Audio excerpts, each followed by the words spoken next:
1-2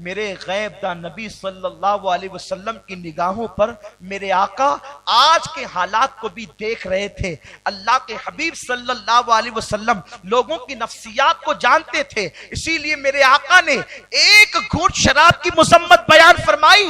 اللہ کے رسول صلی اللہ علیہ وسلم فرماتے ہیں اگر کوئی بندہ شراب کا ایک گھونٹ پیے اور توبہ کرنے سے پہلے مر جائے, یاد رکھیں اگر آپ یہ سوچتے ہیں ہمیں موقع ملے گا توبہ کر لیں گے, ہر انسان کو توبہ کا موقع نہیں ملتا. اگر گناہ کرتے کرتے موت آ گئی تو کیا کرو گے؟